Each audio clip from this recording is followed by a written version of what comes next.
आज किस नेता ने अपने बयानों से कैसे सियासी तीर चलाए, दिखाते हैं आपको शब्द बाण में। वोटर लिस्ट में गड़बड़ी को लेकर विपक्षी नेताओं ने चुनाव आयोग के दफ्तर की ओर कूच करने की कोशिश की, लेकिन दिल्ली पुलिस ने बैरिकेडिंग लगाकर उन्हें रोक दिया, जिसके बाद हिरासत में लेकर कुछ देर बाद सभी विपक्षी नेताओं को छोड़ दिया गया। वहीं राहुल गांधी का कहना है कि हमारी लड़ाई पॉलिटिकल नहीं है, बल्कि हम सब मिलकर संविधान को बचाने की कोशिश कर रहे हैं और ऐसे में आयोग का सवालों से भागना लोकतंत्र को कमजोर करने के जैसा लगता है। बात नहीं कर सकते हैं, रियलिटी ये है, क्योंकि सच्चाई देश के सामने है और ये जो लड़ाई है ये राजनीतिक नहीं है, ये कॉन्स्टिट्यूशन की लड़ाई है, कॉन्स्टिट्यूशन को बचाने की लड़ाई है, वन मैन वन वोट की लड़ाई है। इसीलिए हमें साफ प्योर वोटर लिस्ट चाहिए।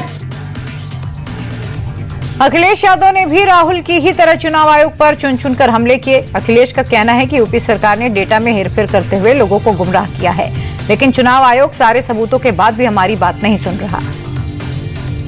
अगर ये वोट रोक रहे हैं और जनता का वोट रोक रहे हैं, तो हम जनता का वोट बचाने के लिए कूद रहे हैं। जनता का वोट बचे, इसलिए मैं चुनाव आयोग आया हूँ।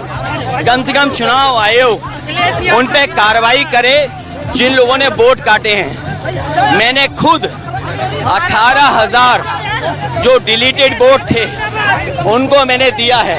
जो 18,000 डिलीटेड वोट थे उसकी सूची दी। चुनाव आयोग ने एफिडेविट मांगा, हमने एफिडेविट दिया, लेकिन उत्तर प्रदेश की सरकार ने मिलकर के चुनाव आयोग को गुमराह किया। वहीं बीजेपी ने आरोप लगाया कि विपक्षी दल संवैधानिक संस्थाओं को टारगेट कर रहे हैं। Parliamentary affairs minister Kiren Rijiju ने कहा कि विपक्ष को ना तो चुनाव आयोग पर भरोसा है, ना सुप्रीम कोर्ट पर। रिजिजू ने कहा कि विपक्ष ने संसद को बंधक बना रखा है, लेकिन सरकार अब इसको बर्दाश्त नहीं करेगी। विपक्ष हंगामा करेगा तो सरकार हंगामे के बीच ही अपने जरूरी बिल पास कराएगी।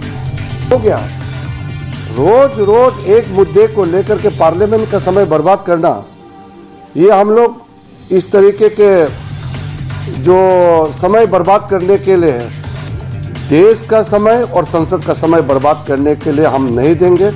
इसलिए महत्वपूर्ण बिल हम पारित करेंगे। आज भी आप देखिए, कमीशन में जाने के लिए समय खुद मांगा और इलेक्शन कमीशन ने ये इंडी गठबंधन को बोला कि हर पार्टी से 2-2 सदस्य को भेज दो।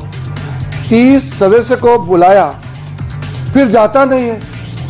वो उनके गठबंधन में, इंडी गठबंधन में वो तय नहीं कर पाया कि वो 30 लोग कौन कौन जाएंगे। जब वो अपना नेता तय नहीं कर पाते हैं, प्रतिनिधि तय नहीं कर पाते हैं, फिर इलेक्शन कमीशन से टाइम मांगा क्यों है? अब वो खरगे जी बोल रहे हैं। हंगामा राज्यसभा में भी हुआ, जिसे लेकर नेता सदन जेपी नड्डा ने विपक्ष पर जमकर निशाना साधा। इस दौरान नड्डा ने कहा कि अब हम विपक्ष की ऐसी हरकतों को बर्दाश्त नहीं करेंगे। अपनी बात रखने का हक सभी को है, लेकिन कोई भी सदन को बंधक नहीं बना सकता और ऐसे में विपक्ष को अपनी आदतों को सुधारने की जरूरत है। लीडर ऑफ द ऑपोजिशन ने कहा कि डेमोक्रेसी की रक्षा होनी चाहिए, बिल्कुल होनी चाहिए, लेकिन इस हाउस को बंधक भी नहीं बनाया जा सकता। We cannot make it a hostage.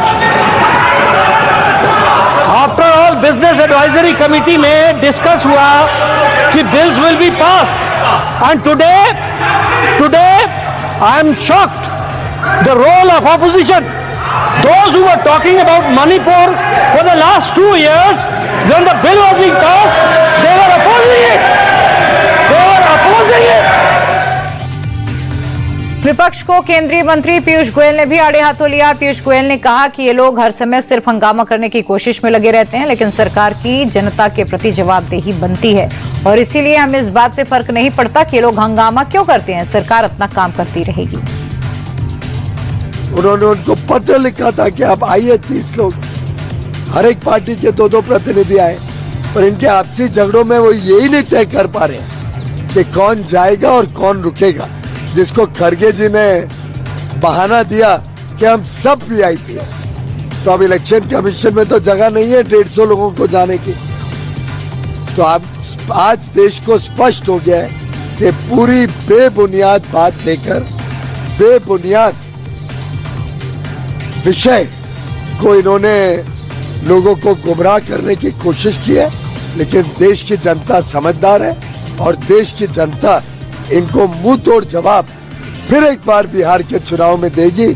और आगे आने वाले दिनों में चाहे पश्चिम बंगाल हो चाहे कर्नाटक हो, इन सभी प्रदेशों में इस प्रकार के कारनामों के कारण, अपने भ्रष्टाचार के कारण ये विरोधी दल के नेता और इनके पक्ष जनता की विश्वास को पूरी तरीके से खो बैठे।